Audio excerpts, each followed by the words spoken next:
The following video contains depictions of symptoms and behaviours that may be sensitive or potentially upsetting to some viewers. We want to emphasise that our purpose is strictly educational and to demonstrate neurological issues, not to cause offence or to accurately represent all aspects of these complex conditions. Our intention is to foster understanding, not to offend.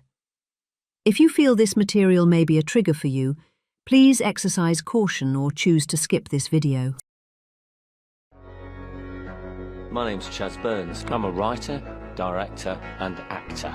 I've lived in Stroud for approximately 20 years. That's Gloucestershire in the Cotswolds in England. I have to say that because the world's changed quite a lot over the last few years, and I've recognised that now it might be a good time to start meeting all these people that I've essentially made friends with on Facebook but have no idea who they are. I probably know less than 10%. So I'm going to go and meet you.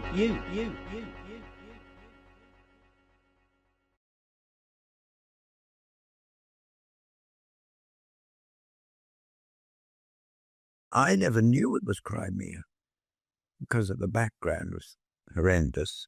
My mother, she named me that after my grandmother's cousin. He was Crimea, but the registrar wouldn't allow it. They wouldn't allow it as a name. They wouldn't let it, they wouldn't register it. So they changed that from, they used a middle name, which is Joe, and then that went to Joey, and then it was Butler. It's just Joey Butler. Well, I don't know what it was. It's that I was born totally blind and with a rare condition called congenital cataracts. And my eyes, they never developed properly, which is why I don't have. Because the skin, I have born with skin over my eyes, about 4 pounds 13 ounces, and not expected to live. I wasn't, so they had the christening in the hospital. I lived, but the doctors told my mother that I wouldn't, but they abandoned me. My family abandoned me there to nurses for infectious diseases. It was an isolation hospital, and they had to keep me there from November to April. I was kept there, but because my mother's family couldn't look after me, or they didn't feel they could, totally blind as well, they'd give me up, but they advertised it in the paper for me to be fostered or adopted if anyone wanted me. What happened was that this woman of color, and she noticed that she knew my foster mother, Valerie Walker. No, her name was Lucille. She came from Jamaica, funnily enough, and they brought in social services because my family completely neglected me. I don't know the rest of the history. I know that my mother brought me to a foster family that said they'd temporarily foster me. She brought me there with a social worker to give me up when she was only 16 years old. And she brought me there to hand me over. But I was so small and so weak. But my foster mother, Audrey Jeffers, she knew a lot about babies. She was a, what do they call it, nursery nurse. And she knew exactly what to do to bring me back, almost bring me back to life. But then after that, there was no, right through childhood, right through adolescence, right through early manhood, there was nothing known from me about my family at all. I knew no brother, no sister, no relatives, no names or anything.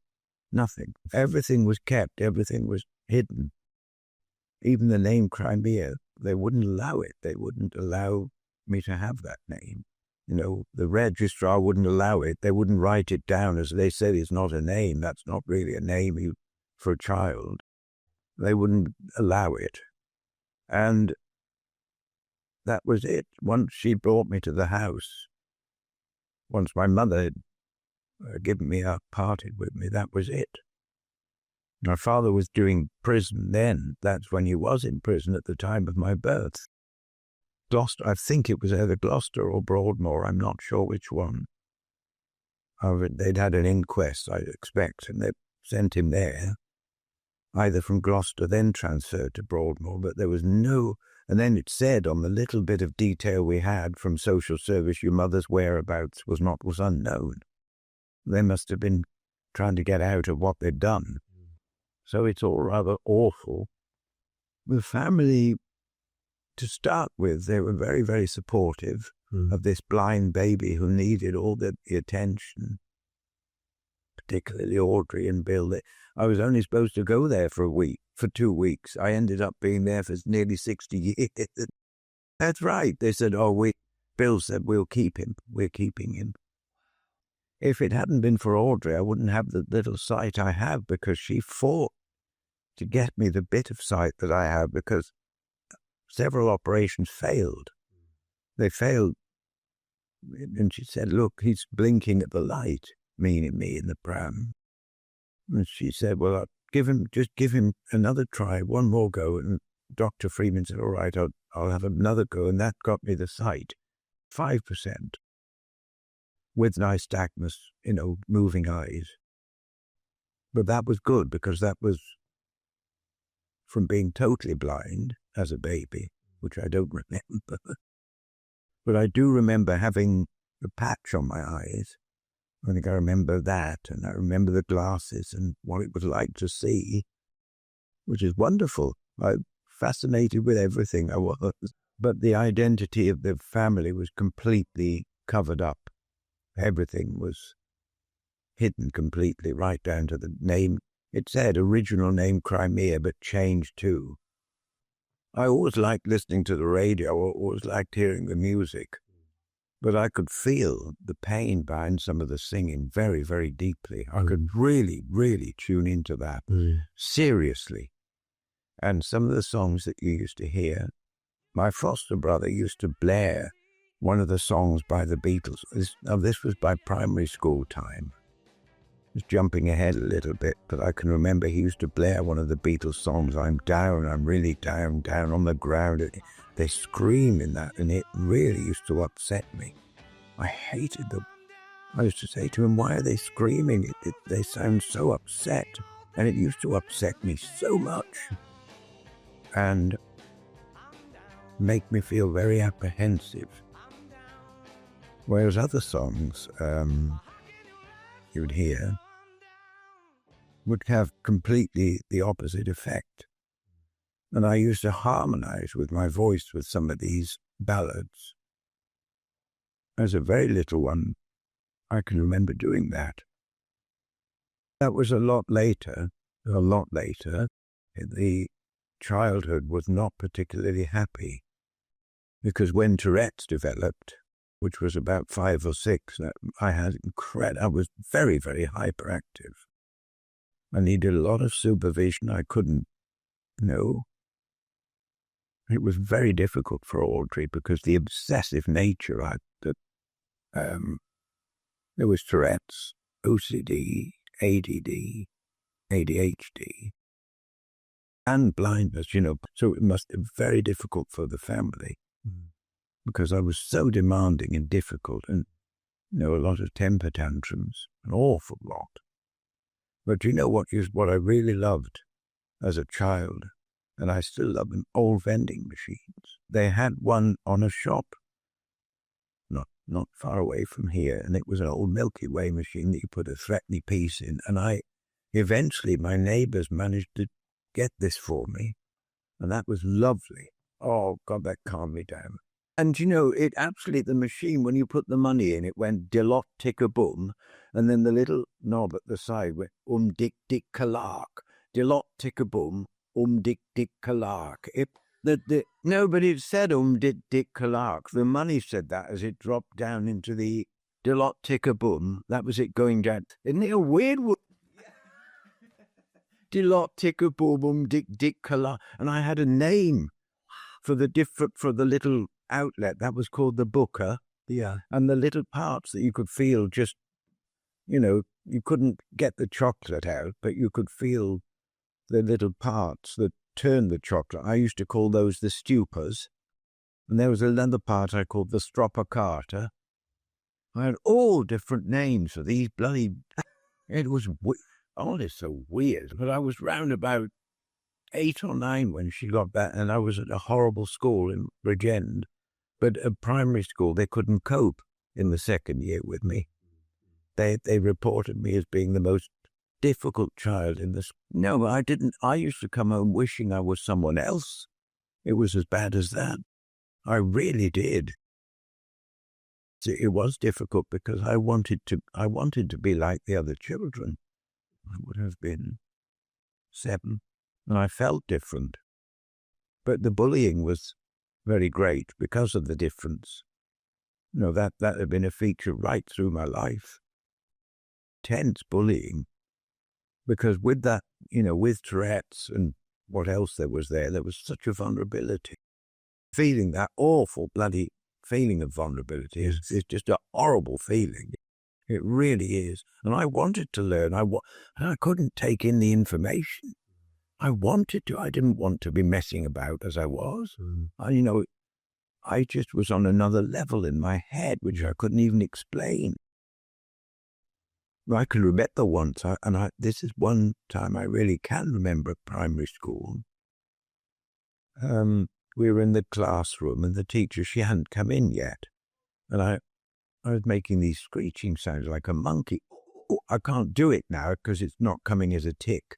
But I remember these sounds. The compulsion to touch other children's throats and tap their tummy or listen to their heartbeat. Yeah. I remember all these compulsions, and they got me into trouble. Of course, the other one, which is more difficult than I can understand, was exposing myself as a child because I was fascinated with the shape. Yeah. It didn't give me a thrill. It was nothing to do with that. It was shape. Shape. That was the thing. And of course, they had a hell of a problem with me. And they didn't know what to do. Well, I left that school very early on. Instead of staying my full time there, I wasn't expelled, as I know it, but they just told me I wouldn't be coming back. And I can remember it was the summer holiday, and I can remember them telling me that I'd leave, and I can remember saying, "Oh damn!" No, I could actually remember saying that. Because it was a lovely teacher, Mr. Barnard, and he gave me some tracing paper to take home with me. And a little one of the Oxford books with you could trace the pictures, and I loved that. I can remember that. But learning was very, very difficult for me, just staying still, just being able to flip it and not tick. It was that bad, or fidget about. And I remember in assembly, we had lovely assemblies at that school. I had some sort of itch on my leg. And, I scratched it so much it bled all the way. There's blood all over the leg down there. I can remember doing that. But it was that bad. Then I had to have encephalogram. That's a brain test where Audrey used to take me. I can't remember, it was somewhere in Gloucester. We had to have electrodes put all over the head, all over the brain for them to see where there is a test for Tourette's, but they hadn't got the right one, you see. And I remember these encephalograms happening. I remember having to go with her. I left that school, and then I was terrified because I was told I was going to have to go away to school. Do you know, I had as a friend an old boiler. It was an old Burko boiler, square boiler, that I played with in the garden. It was a creamy colour. And I used to love putting the water in and have a bucket so you could turn the tap to watch the water come out. That would calm me down. Audrey would get this in the summer. She'd have the tap and find the tap for me so I could put it in where it went. It was a little stopper. We didn't have the full tap. But I played with this for hours in the summer weather. There was a song in 1970, because I was being picked on so much, and it was by Pickety Witch, a group called Pickety Witch. and it was called It's Like a Sad Old Kind of Movie. And I remember hearing this on the radio, and Audrey's son, Richard, he used to tape Top of the Pops on an old reel-to-reel tape recorder, and he had this. And this song used to make me cry, you know, because her voice, Polly Brown's voice, was so tragic. And I remember rediscovering this with a friend in 2018, and I had such regression just over this song. I had such weeping, I couldn't believe it. I really couldn't. And you know, I wrote this in 2018 because it makes reference to Audrey's family. I wrote this and it was sung in the concert. We can't go back, this is what I wrote. We can't go back in time. If we could, where's the crime? But the flashbacks come like a movie, calling me through the years as each day disappears. Like a slideshow, they come to prove me that I'm calling to you. Can you still find me too? Though you are but a distant shadow. It wasn't all a sad old movie, though some scenes still break my heart. Only wish I could just draw you to me, though you're so far away. It wasn't all a sad old movie. You're so small, you've yet to see that the love which gave you sight and chances is the love you've yet to understand fully. It wasn't all a sad old movie. I'll lead you bravely through the pain. Soon we'll be laughing at all that was crazy. Though you're gone, I live on. Shadow who reaches through time. And then the narrated part over the orchestra, because that was sung. Yes. The narrated part was, once I had lived a sad old movie, somewhere deeply buried in the past. Through those childhood days it flowed. From those childhood days it flowed through songs I'd known, flowed through tears which only pain could bring you. But let's rejoice, for love alone can heal. Love that proves all healing possible. And I wrote that in 2018. And when I wrote that, I'm glad Audrey didn't see me, because my crying, I had so many tears I could hardly see to write it. Mm. And that's absolutely true, because when I went to Bridgend School, I reported to the police the happenings there, which I would like to go into, because I'd been taken away from my Romany family. I was taken away from my foster family. And when I went to Bridgend School for the first week, in that first week, the level of dissociativeness was just crippling. I felt so lost and so unhappy. I remember Audrey taking me there. I remember Audrey Jeffers, my foster mother. I remember that day when I was told I'd have to go because I'd left Cash's Green School and they couldn't look after me. This was a school for blind and partially sighted children. And it was Glamorgan, Bridgend, that's it. The very first week, because I couldn't play football, I was beaten by the sports teacher with a belt or a pump, one of these. And then within that same or the second week, what happened was that we went for a swimming lesson, and then the sports teacher took me by an arm and leg and threw me in the pool, telling me I'd drown. Here's another interesting thing. In 1971, which was the year I went there, I had another name change from Joe to John Jeffers. Right. Which I had to, tell people now you want to be called John Jeffers. You couldn't get further away we were going away and away from Crimea all the time. This must have been something to do with what was happening with my family, I reckon. What it was, I'd found a picture of a donkey in a newspaper called Joey, and I didn't want that. I don't like being called after a donkey. So they changed, well, what name do you want? And I just said John. Okay. So, well, tell people you're John Jeffers now. And that was the last year. That was the last year at Cash's Green School. It was in the beginning of autumn that I started at Bridgend. Oh. But I didn't fit in there at all. 8, nearly 9. And they couldn't, cope again. It was the same sort of problem, the ADD, the OCD, bit of Tourette's, homesickness, trauma already. Yes. And the other lads were very, very cruel. And then I was being ritually sexually abused by the boiler man. Although I do remember some of it, but it's so heavy that a lot of it's cut out. It's called traumatic amnesia. And what I can remember is that I used to go to the boiler. They used to have a coal boiler down in Alley, and they had this boiler house that was completely away from the school. Well, on the site, but right down in Alley.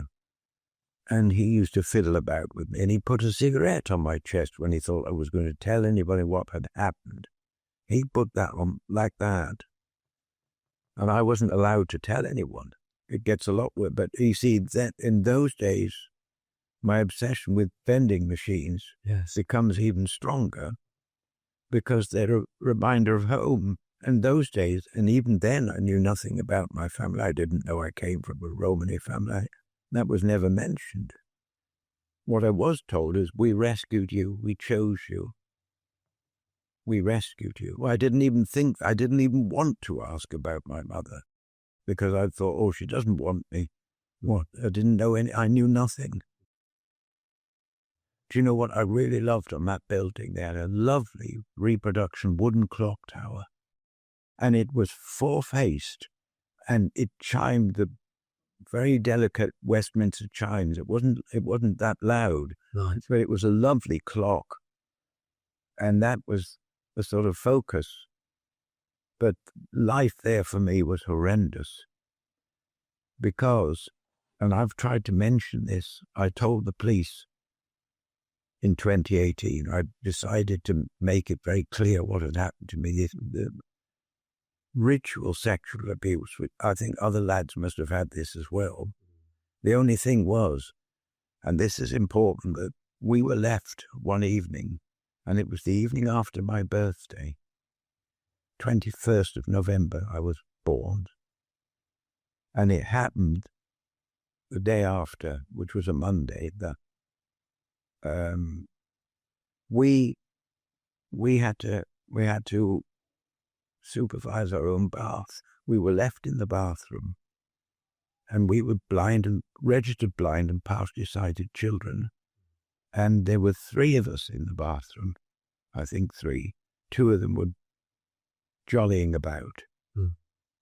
This lad, Scott, I turned on the water for him to get into the bath, and the water came warmthy to start with, and then suddenly on his back, really hot, and the lad was scolded badly, very badly on the back. Right. And the other two ran off. Scarpa, I can remember them. Left Scarpa, and they left John Jeffers, which they called me. Yeah. They left me to try and cope with this screaming steam. The lad was screaming, and I couldn't get him out, and I could not turn off that tap. This hand was scalded. I remember having a bandage. I remember having a bandage on my hand with that. They obviously got someone to come and get him out. I was in sick bay. I could never work out. I always reckoned I had a cold. It wasn't a cold. That wasn't the reason for being in sick bay. It was because I'd been scalded. Right. And trying to get him out. And 2 days later, because they hadn't got that child to hospital, that child was dying of bronchial pneumonia and toxemia. And I witnessed this. I saw this happening. I saw him dying. And you know what I can remember? I remember him shaking. I remember his lips blue. Yes. I remember the worst sound was the ambulance. I remember the ambulance being called. I remember the stretcher blanket with the two men and I remember that red blanket and that horrible siren going. Bah, bah, bah. It really frightened me. So much so that I had to be picked up off the ground outside the school. I must have followed them. I reckon I followed them outside. And I was taken back and put to bed, and they gave me an injection. Right. But I reckon that was for me to try and They wanted me to forget, because I wasn't allowed to tell anyone about this, what had happened. They wanted me silenced, you see, but they couldn't get away from the fact that I had this minor scald on my hand. It wasn't serious, but it was enough to need a bandage. And as soon as I got home, that would have been the Thursday he died. But they hadn't told the parents. They hadn't told the parents until the day he died. They didn't find this out, you know. Wow. And he died that day in hospital, just when it was the Bridgend hospital. He died at the hospital. Well, he was in the process of dying in that sick bay, because I'll tell you why. When I heard that, and I said to myself, that's not snoring. That's what I said. And I went over to have a look at him. And he was in the process of, struggling to breathe properly. Yes. That's what I can remember. And they wanted to hush me up. Wasn't allowed to talk about it. And when I got upset, I was put down the cellar. Put right down in the cellar. I can't remember who did this, but I remember vaguely, I remember this happening. And it was right into the dark in this cellar until I calmed down. And I was told, if you tell anyone what you've seen, it'll be worse for you than this. And that's right. And all that is true. And I lost my memory so badly from that. When I left school, I left there in 1972 because they couldn't cope. Right. They said, due to my aggression, they couldn't cope with me again, so I had to leave that place. But when I left that school, I was afraid to go out even into the road. I was that terrified, that frightened by what had happened. I didn't want to come out of the garden. I had nightmares where I couldn't move. The one thing I remember was having that vending machine. That would take it off a bit. Terrified, absolutely. I couldn't work out what even had happened because I was on a medication called Serenase. Right. But that is absolutely true. The police have an account of this, the police at Bridgend, which I told those as well. But they said so they couldn't do anything. But it took me years, and it was that with the help of a friend whom I fell in love with that we pieced this together. She took me back to the place. For the first time in the 80s, you actually fell to the ground. I physically fell. My legs went from under me. And I said, what? She said, what on earth happened? I feel so old, I said. I couldn't believe it.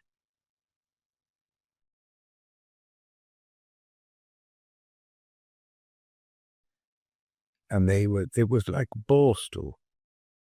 And every single day I was picked on, like you wouldn't believe. The children, because of the differences that I had, the other older lads would take me out to the paddock, and they wanted to rile me up to get me in a temper. Then they'd trip me up, they'd kick each side of me. They'd actually kick me on the ground. I'd take turns, and I've got a broken rib here where they did that. Each day they did this. It went on and on and on. And I'd try and fight back.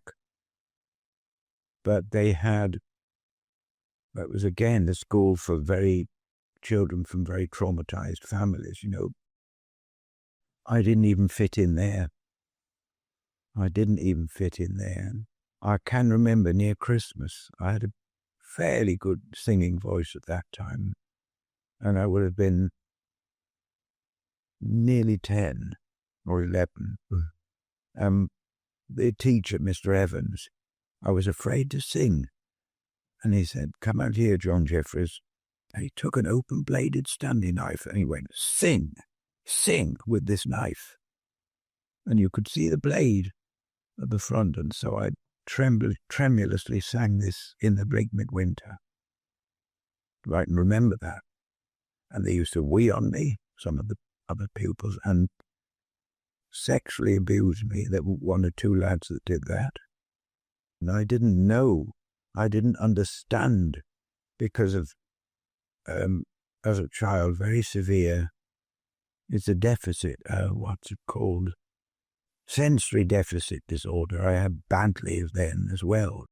Though they didn't know it, this was part of it, look. And there was a child on a scooter, a girl, a young girl, and she had black hair, and when she used to see me, she used to spit at me, and she used to say, "You spastic, you spastic." I can hear it now. I used to come home crying, or he'd say, "What's the matter? If you don't tell me, I can't do anything." I couldn't tell her. I wanted to, but I couldn't. I was so locked up and terrified, so full of fear. My life in those days was just ruled by fear, absolute fear, so afraid, if you can understand.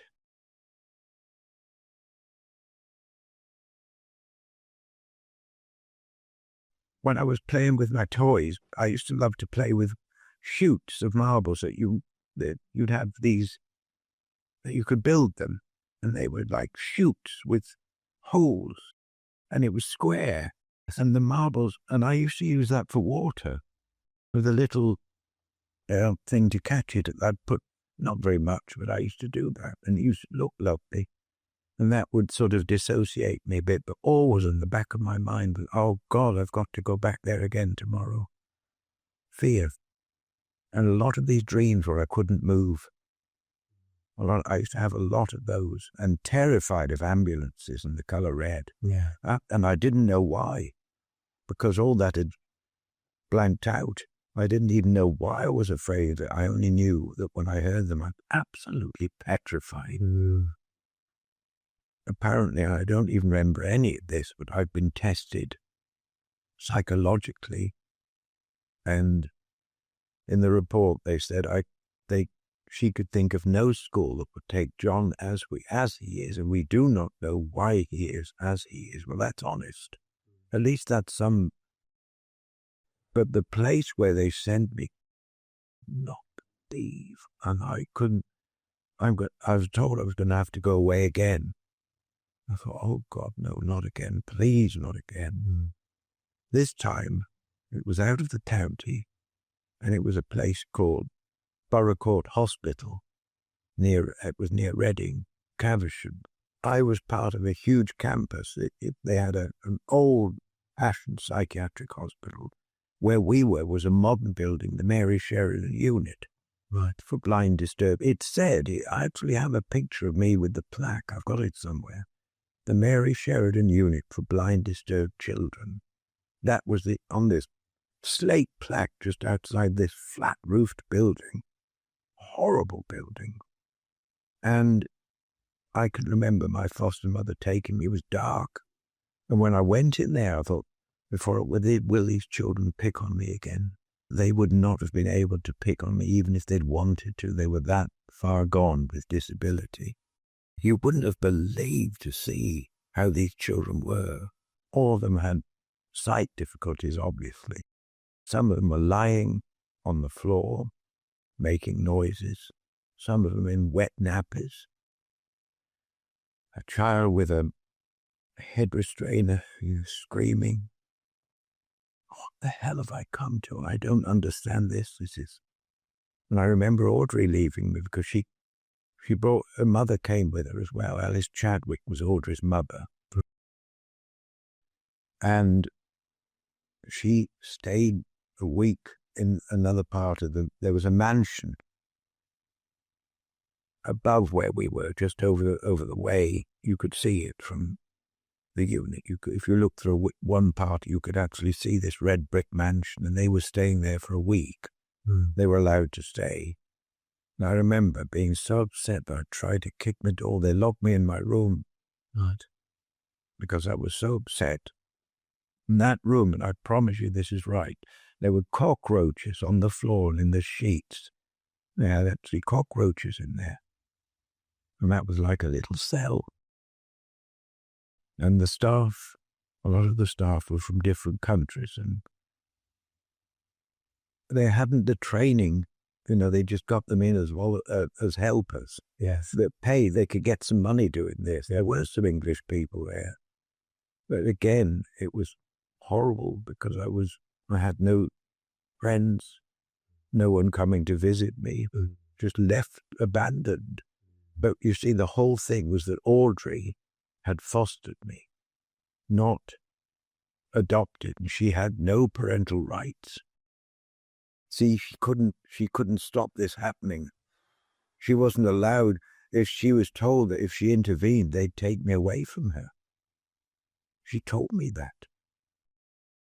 And my own family, well, I don't know where they were. God knows where they were.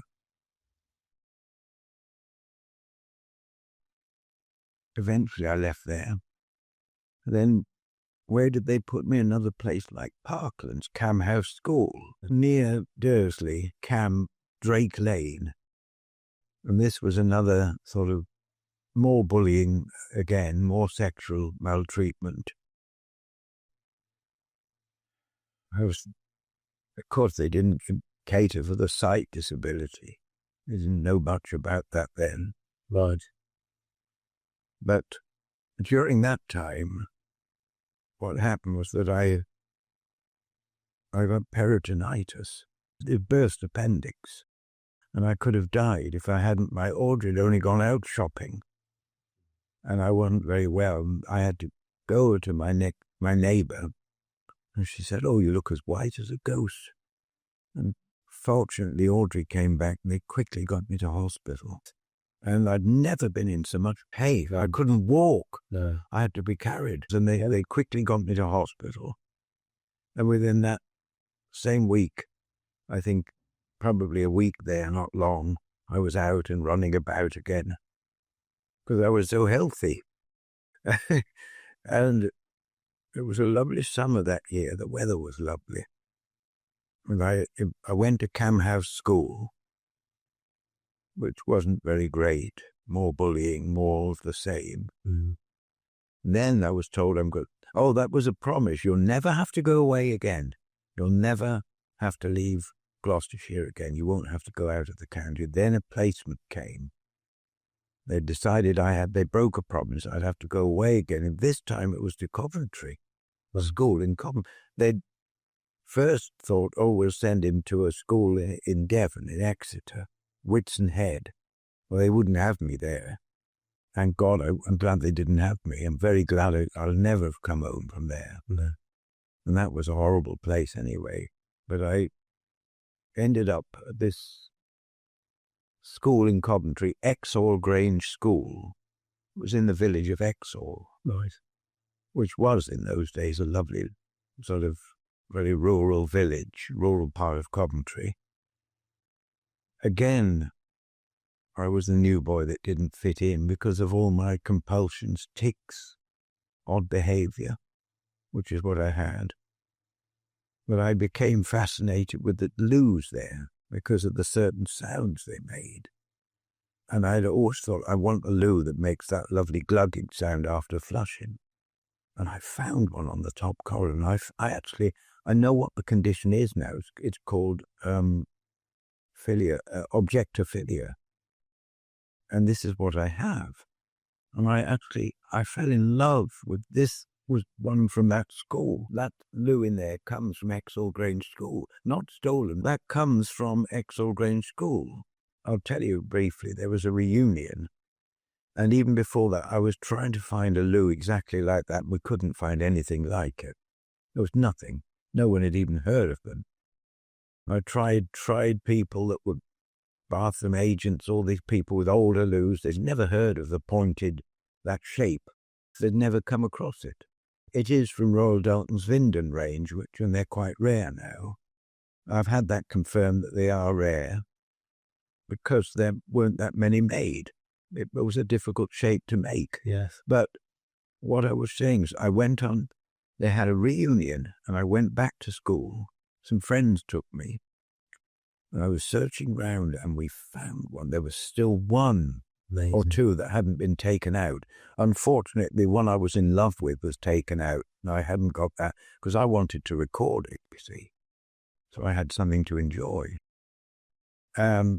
But there was still one or two of these loos in good condition that they hadn't. How the hell do I explain to a head teacher that I want an old loo? I did explain, and they were lovely.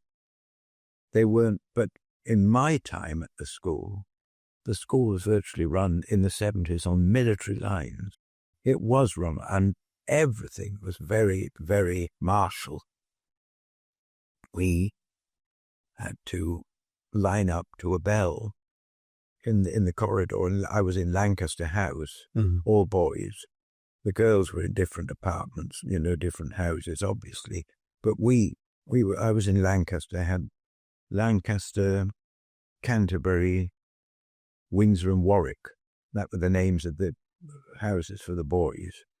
But again, the emotional and physical bullying, there's hardly any sexual stuff, but it was mostly emotional, physical and mental bullying. But the teacher I was with, and I can say this, a little Welshman, Mr. Griffiths. And by that time I was firmly known as John Jeffers. They'd kept that. The problem was for Mr. Griffiths is that I had visible tics, with this and vocalization. Yes. And what he loved to do, come out to the front, John Jeffers. And he used to say, now let's all stop what you're doing, class, and let's copy John Jeffries. And he'd get the class laughing at me. And he'd punch me in the stomach. And he'd trip my feet. He'd trip me up. He'd trip me up on the floor daily. This went on for weeks. And he'd go like that, Yes. Like that. You're as mad as the proverbial hat. You'll never make a great musician. You're like a tin of harpic. You're round the bend. You're the greatest toileteer in the school. He didn't know what I was doing with that loo. He didn't know I was making love with it, which I was. Yeah. That's another story which no one knew about. I don't think anyone knew anyway, but the fact was that I had so much bullying by this man that when I used to come out of the classroom for break time, I used to walk like this, bent over with emotional upset, because he loved picking on people that were different. And I was the different in the class. I was different in that 10G it was. And he really loved picking on me. He really enjoyed that. And this went on for nearly 3.5 years. I just didn't fit in at all. No. And the longing for home used to take me over at times. Until, well, it did even through this, but I started learning the piano through a hymn tune I loved. And it was, in fact, a hymn tune that Audrey used to play to me that we sang at Cassius Green Primary School.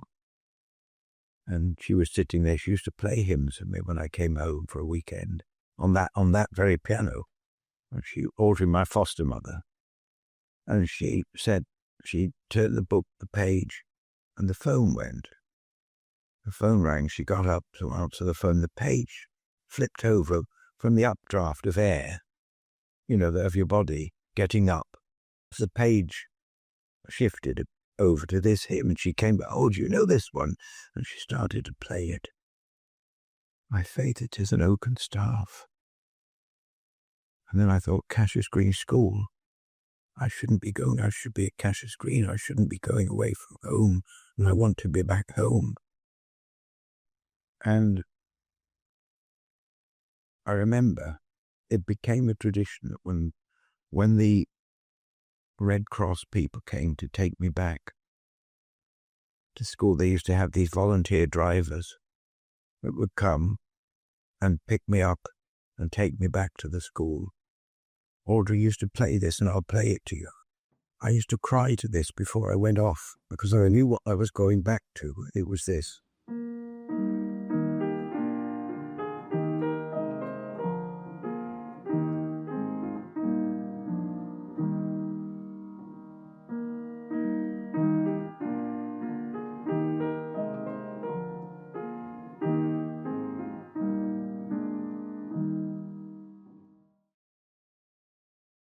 She used to play that for me, and I was in tears every time I had to go back there. I used that to cry to. She used to play that for me. And my next-door neighbour, Kamala Hicks, she said to me, I could not bear to watch you go in your face. She said to me, she said she used to go to her room and cry to see how I was, looking back at home as I was, crying. She couldn't stand seeing me like that. We all used to be in a communal dormitory, and the other lads, they had no time for me. I was the weirdo, the odd one. No, I couldn't relate to them, but they related to each other in a way that I could not, even if I'd wanted to. And what happened was that I built up such anxiety because I couldn't. And I used to have a jar. I used to have an old sweet jar with some leaves. And it was 1976. And that winter, I used to take ladybirds back with me to watch because it was a link with home. And I used to go back to that boot room. I had a boot room where you polish the shoes and everything. I used to see them in there and cry for home. And I really used to do my crying in that room. I remember we used to have to write letters home. The school would provide the writing paper, and Mr. Griffiths used to check the letters like this to make sure you didn't say anything. You had to do the letters, you had to write those letters in the class so he could make sure you never said anything. And interestingly enough, it was the summer of 76 that there was a film made about that school, a documentary made about Exall Grange School, and they never came to film our class or Mr. Griffiths. We were missed out.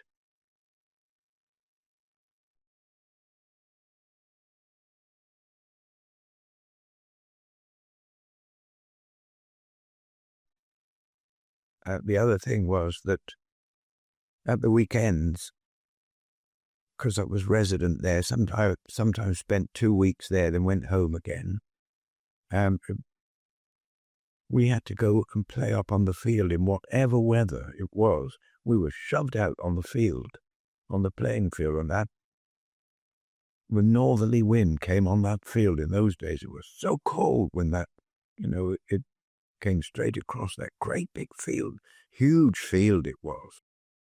A big playing field, but what I loved in the summer was that place was very rich in butterflies.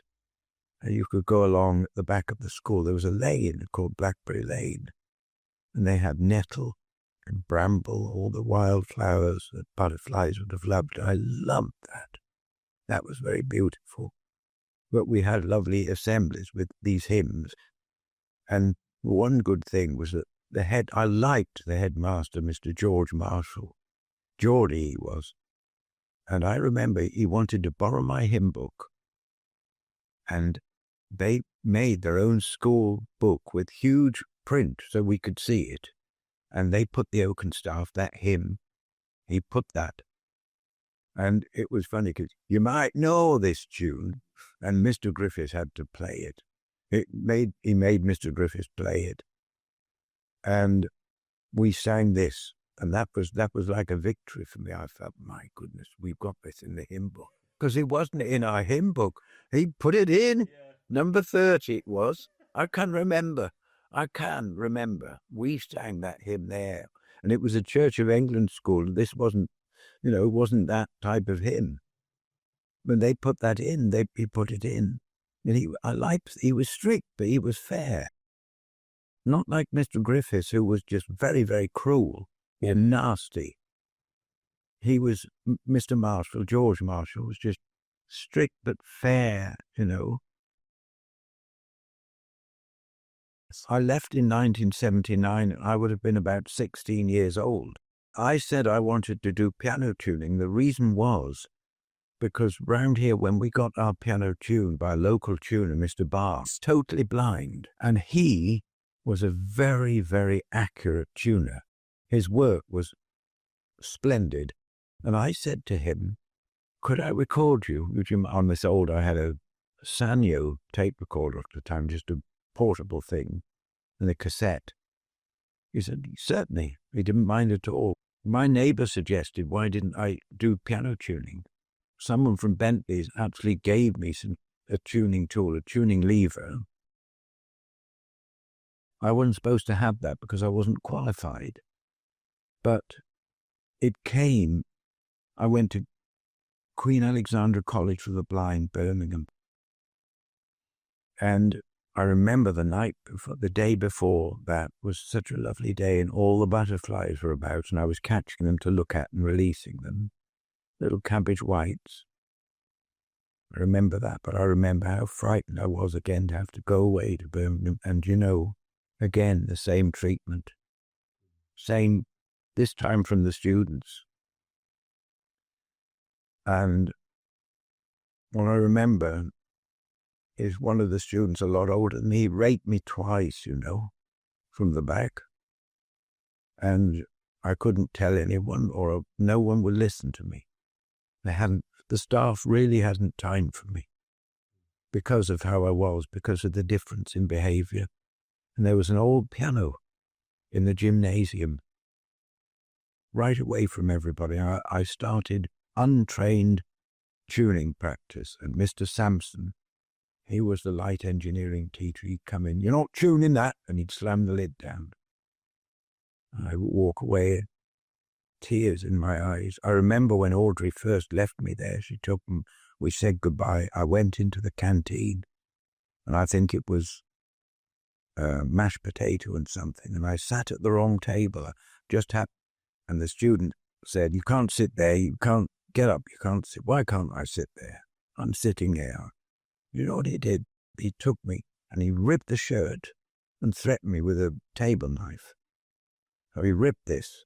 And then I found, when I went to the dormitory, that some of my possessions had been thrown out the window, and that was my first day of that college. I thought, oh my God, not all over again.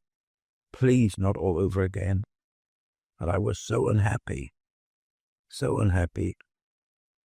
There was a lad there called Damien Kavanagh, and in the mornings, in the dormitory, come close to me and breathe, "Oh, you are such a weird little man."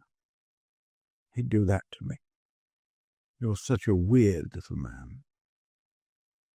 And Keith Dyer, I'm going to say his name now because this is what I'm going to tell you is true. I remember Keith Dyer, he had a London accent, very strong, prominent forehead, probably a lot older than me. He didn't like me because I said the engineers were Bolsheviks. I didn't even know what that meant. I said they were Bolsheviks. And he came in one night to the room, and he had a claw hammer in his hand, and he walked up and down between the carpet and the beds, and he had this hammer, and I stood up to him. He wanted my electric motor, and I wouldn't give it, and he held me against the wall and threatened me to the chest. He didn't do it, but he threatened me with a hammer, claw hammer.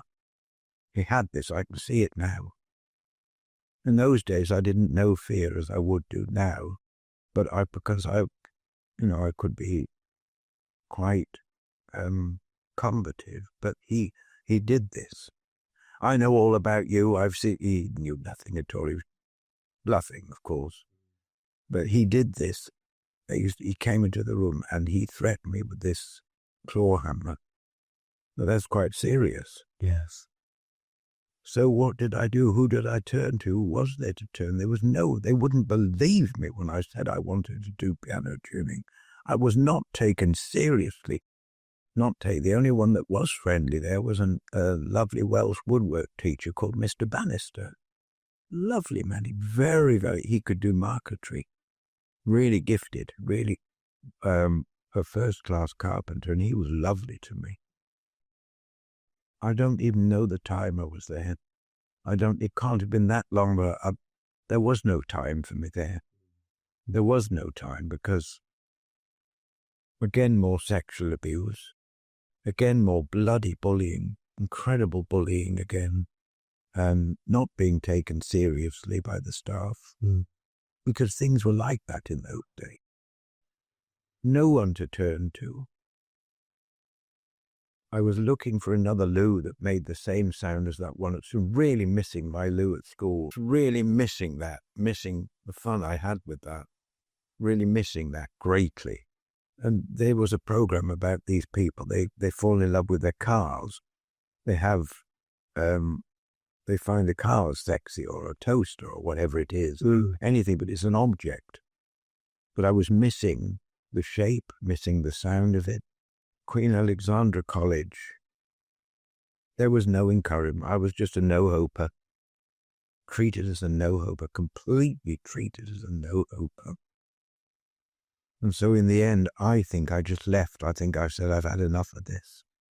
I just came away. I don't remember,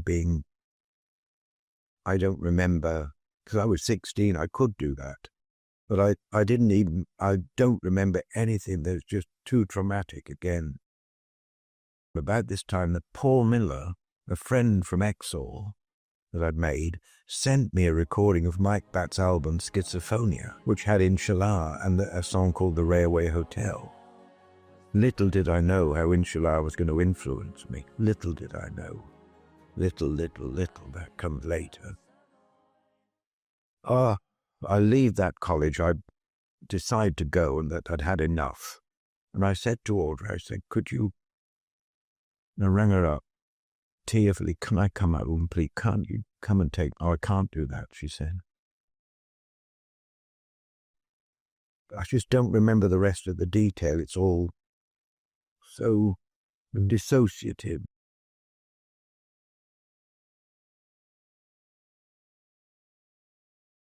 I remember being a little time at home, back at Gloucestershire again.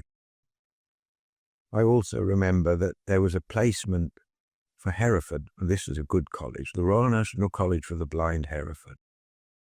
I failed that first time, so they wouldn't have me. Then the second time they would. So I got in there and I trained as a bloody tuner. And this came very, very easily to me. It really, and my tuning instructor was great, Mr. Wilkins. Sadly, social life was very difficult for me with Tourette's, undiagnosed Tourette's. Most of the students on the tuning course, there were some that were very jealous, and I didn't realize that's what it was, but I made friends with a lad from Nigeria, Philip Ojo. We bonded in that tuning room. He was far away from home. Philip, a coloured lad, lad of colour. We became the best of friends. We were always with each other, right? And, I helped him with his tuning. He was so good with me. Philip Ojo. And I could see him now in this tuning room with it. We had at the college, at the tuning department it was called, and that had 2 floors full of old pianos. And the training we didn't tune a piano to start with. What we did, they had the frame of a piano fixed to the wall. It was screwed to the wall. Yes. And you sat there on a wooden stool with a tuning lever and a plectrum, chipping up it's called. Right. That was our first, we had to do that as our introduction to tuning. We didn't go straight into tuning notes on a piano, not for months. You were just tuning the strings as unisons, create a unison. That way we started, yes. It's called chipping up. Every tuner hates chipping up. It's horrible without the notes to be able to tune from on a piano. You had to find the pins for middle C. They put a washer on there. They put a little white washer so we could. They had, for a piano, there's 3 strings to each note, and you have to tune those as a unison to sound the same. Then you go up to E, and you tune that as a third. It was like that, but that came relatively easy to me, but I wanted to get on to doing piano. And Mr. Wilkins said, you'll find this so easy, this will be so easy for you. And he told me I was way beyond my stage. He was lovely. I loved it. I really, but what there was. In that time, I'd become really obsessed with vending machines. And you could get them. They had them on shop walls and they weren't being used. And you could, if you wanted to, and the shopkeepers were willing to sell you them for £30 or 20 or whatever it was, they'd let you, if you had the implements, you could take them off the wall. And I had some chewing gum machines in my room at Hereford. I used to take it to the student bar with chewing gum that you could put 5p in, and they were metal. They were these actual real chewing gum machines. They were the real thing. And they used to see me coming up the stairs with this chewing gum machine, and they'd buy chewing gum from it for 5p. This is actually right. In a real vending machine. It was an everyday thing to me. People they'd seen it once and it didn't bother them. But I used to love having them.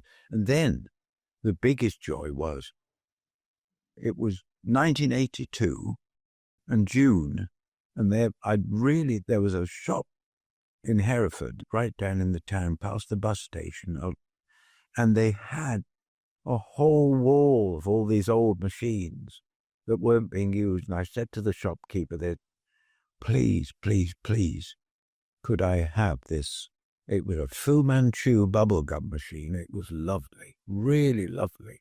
Metal, and you put one new penny in it. And he said, oh, no, someone else. And he wouldn't sell it me. Eventually he did. I begged him. I said, please. Oh, go on then. And he wanted £40 for that, which was a lot. I paid him, and do you know how I went about this? Instead of saying to the volunteers at the college, the CSVs they were called, would you take me down in a car to get this blooming machine? I borrowed a wheelbarrow. I borrowed a chisel, a hammer, and a screwdriver, and I carefully got the machine off the wall, and I wheeled it back. God knows how I did it, because that was quite a long way and up a hill. I wheeled this vending machine proudly back to the college in a wheelbarrow, and I really got it. Have I got this thing in my room? Have I really got this? I couldn't believe. I was so over and I rushed to the post office sweet shop. It was evening, and would it still be? And I got a whole box of fruit salad to put in the columns. And it worked. Yeah, they were the same size as these Fu Manchu baobabs. And it worked perfectly. And I took it up to the student bar, and everyone was totally underwhelmed. Only one buyer. Only one person. I've got this lovely machine. I've only just got this today, and I've wanted it for so long. I just could not believe I'd got it in my room. It looked so up. Oh, you should have seen. I wish you could have seen me. I was so young. 19. And I actually, when the shopkeeper said I could have it, the weirdest thing was that street where I got it was called Jail Street. And the police headquarters was just opposite the road. And because I was so excited, I was jumping up and down like this, dancing about like that on the pavement with this machine, just to think that I could have it. And I got it off. It unscrewed very easily from the wall. It wasn't difficult. I thought, am I going to be able to? It was in such good condition. And I couldn't believe that was the happiest day for many years that I've got this machine. I had quite a few of them then in those days back in my room. And I loved it. I couldn't believe it. Oh, yes, you could put the money in it. It wasn't Delot Tick-a-Boom. It was a different one. I can't do this one. But you used to you could put the 1 penny piece in, and it would work so beautifully. And it had the picture of a Chinaman on the front with a beard coming down, and the word in big black letters, Fu Manchu, and on the side, bubblegum. I couldn't believe I'd got this. I really couldn't believe. Well, I bloody want one. We can't find them on the blooming internet. I really, really want one of those. But you see, even then, even in those days, there was nothing known about the family. I had no identity as coming from Romani family or anything. None of that I didn't know any of that. I hadn't even, it was my last year, 82, qualified. I went back home. I'm not in full-time work because of a lot of disabilities, but piano tuning, doing tunings for people, but missing Philip Ojo desperately. He lived in digs at Bayswater. He sadly died. He had a breathing condition. I lost him. Lovely. He would have loved Philip. He was so genuine. But they were awful to him at college. The students were horrible to him. I could never understand why. I could understand that I used to say they were hostile towards me. That was the word I used. Hostile.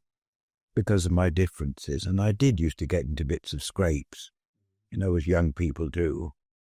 But a lot of my spare time at the college was going out to Hereford to record old Lou's and see if I could get that sound. I was so desperate for a certain sound that I had at that school, so desperate for it. But it was at Exel, that was in quite a big echoey, they call it low level, but it was really quite high up, and the pipe came down and it went back out and then like that. But what was really interesting about this one, you had this wonderful waterfall flush, but the water, it would rock as though it had a jazzy rhythm to it. And that is what I loved. I wanted a very beautiful woman to hear it with me. That's what I wanted. You could hear doing this right out in the corridor. I'd go for my piano practice and go up to my Lou. And no one knew about this. Or if they did, they'd never stop me.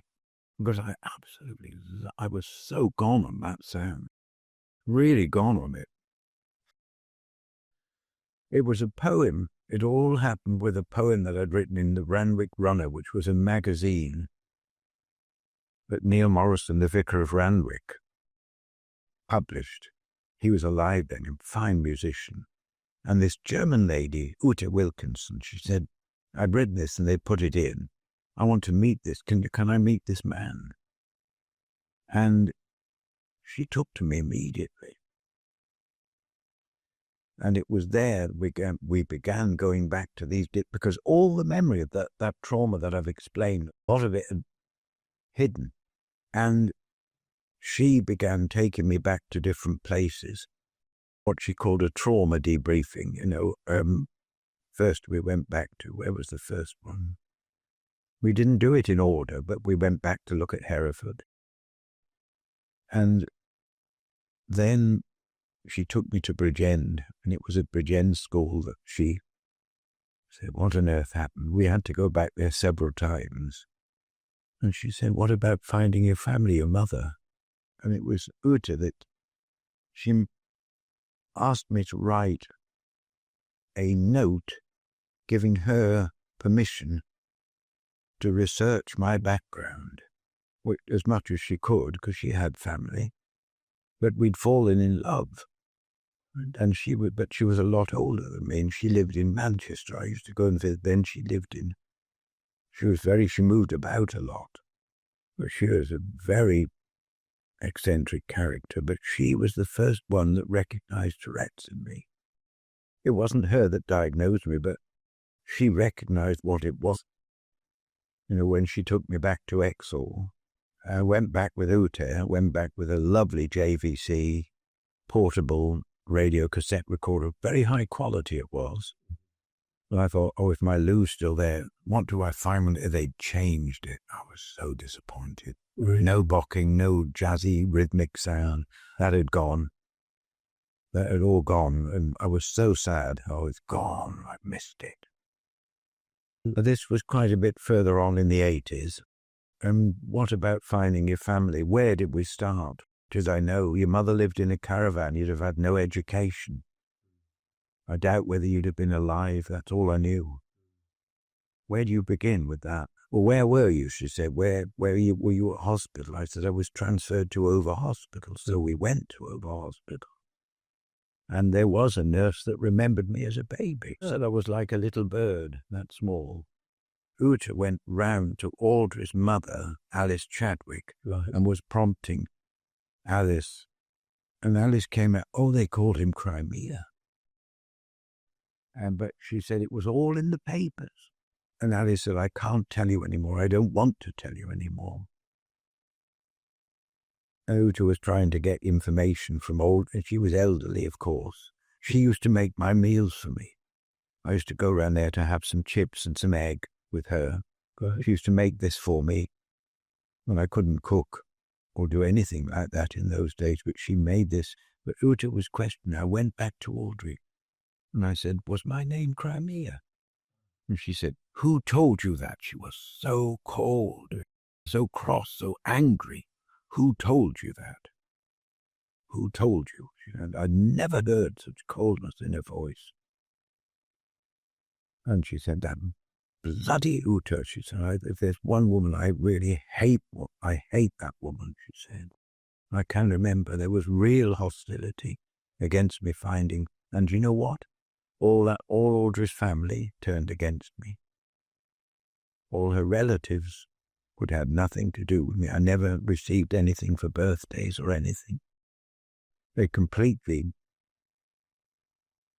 almost disowned me. Well, Audrey said, if you use that name, you can bloody well move out. She said, when I heard that, it makes me feel sick. I feel absolutely sick. We've done everything for you, and you go and choose that over what we've done for you. But you see, what I've got to tell you is that although Bill and Audrey were lovely to me, the rest of the family was difficult for them. They weren't pleasant to me. At times, they used to treat me like an imbecile when I was that age, which was horrible. So we find Over Hospital, and it gives the address, the caravan, the dogging yard, and that's where they were, at the back of the dog inn at Gloucester. And so we go to a gypsy encampment, which people don't go to. And you know what? We met with Nora, an old gypsy, well, she wasn't that old, but a gypsy called Nora. And she told Ute where to find the butlers. She said where you had to go. She'd go to that bungalow and ask for Charlotte. Charlotte was my grandmother. She was the first one I met. I think she was the first one, and it was very near my birthday, but Charlotte was so troubled at the whole thing, I think, really. It wasn't like a homecoming at all. But, you bloody well come down then, she said. She said she wanted to look after me as a baby, but she wasn't allowed to. They wouldn't let her. And then I remember being outside the caravan, and Uta said, who's the father? And Charlotte got George Downton. And Uta got those details, then he was Worcester. And we meet him. But it wasn't, he was living in a flat, but he was very medicated. We were on very strong medication, but I met him, I saw him in the street before a formal meeting. I knew that was my father. I knew it was him. He gave us such a piercing stare, and it was him. And I said to Charlotte, my grandmother, I said, what was he like? George, my father. Oh, he hit you as soon as look at you. You know, little did I know then, but Nora, that gypsy that led us to the Butler family, was the one that had witnessed what my father had done to her child. She witnessed this all those years ago. She didn't say anything then. All she said was, your father was a bad man. She said that. I remember saying that I didn't pursue it because when I heard the word Broadmoor, I forget how that came about. And Uta said, well, it must have been a capital offence. to be Broadmoor. And we met George, who would come out. He had to report to a psychiatric hospital every day. He was medicated. He had no life. He just drink tea and smoke, drink and smoke, drink and smoke. That was all his life. No friends. Only the other family coming in. Very, very... He looked as though he'd been on medication for years. His eyes, you could see these sunken eyes. And I tried to do what I could for him, but there was very little, really. And he said he'd stabbed a dustbin. That's what got him to Broadmoor. He said, I'm alleged to have stabbed a dustbin numerous times.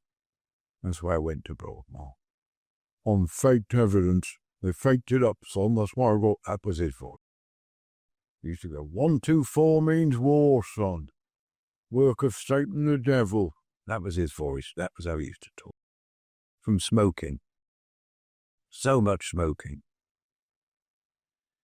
So then we Uta had found my mother on gypsy site at Peterborough. She had a real grilling when she went there. They really grilled her.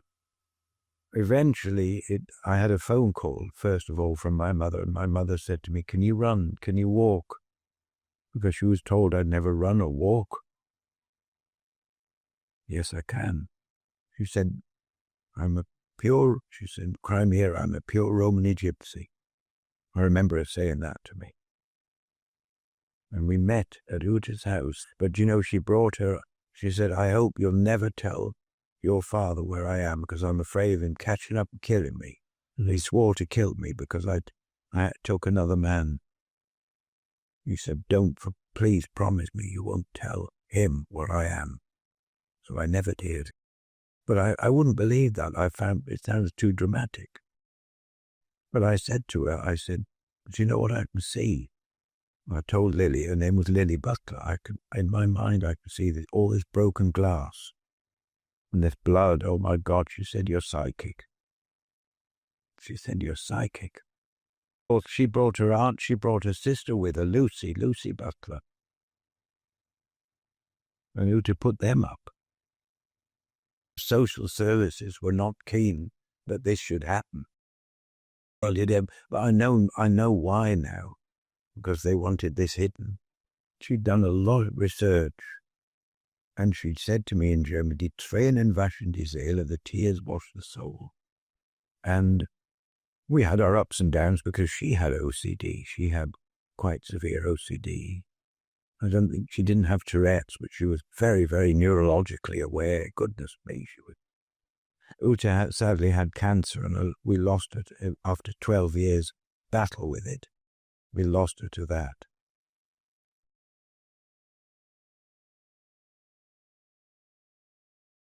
I know that what Alice Chadwick, her mother, told me when we were on the trail, she said, "When you find out, you will regret it.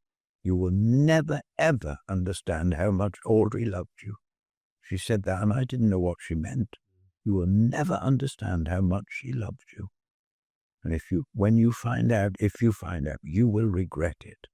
It's very, very upsetting, but it's the truth. You see, at that time I was having regular rage attacks, blaring my music in Cellar by Mike Batt. This is a very significant piece because it represents my battle. It represents, and interestingly enough, it's like progressive rock because he hides the orchestra. You can't hear the blood and the murder properly until you separate, until you go back and separate. This was the piece I used to blare because it had horrible words to it, because I used to feel that people were laughing in my eyes, that they were treating me like shit. Mostly they were in the community. And it had the words, "Your time has come, inshallah. Your son is son, inshallah. Though you may think it easy to laugh in my eyes, your time has come." And I took that, because that's how I felt. I felt very, very, very angry for what had happened. And this was this piece that this has a voice for me. And I used to really blare this stuff, and I damaged my hearing. I've got hearing aids. I actually damaged them badly with this. But it was through this piece that I eventually got in touch with Mike Batt. And he, at the time, was not doing much work. He had his own problems. But I said to him, I even had his phone number and address. And I spoke to him several times on the phone. Please, would you send me a copy of the score? He said, yes, of course I will. Don't worry, I'll send you. And he did. He sent me a copy of this in Sheridan, roughly written, handwritten score. And that's what started me orchestrating. It was him, through his encouragement. And, later on that year, through the vicar, Neil Morrison, that I mentioned, he took me to meet the conductor of the amateur orchestra. And I said I wanted to have an orchestra in the church to play carol arrangements for people to sing with. We did, 37 players. I'd written all the music out. And there was standing room only in Randwick Church. We had the orchestra. Neil said to me, if you want an orchestra in the church, you shall have. I knew nothing about orchestra writing. I'd only just started. But they came. They just came to encourage. This is what I mean. The orchestra, I didn't know how to write orchestral parts. In those days, I didn't know about bar numbering, string phrasing, textures, and the rest of it. I eventually had to find out that by word of mouth. Do this. Don't make your phrasing so long. Use the A clarinet in G major, those sort of technical hints. Gradually, I learned and built up how to do it.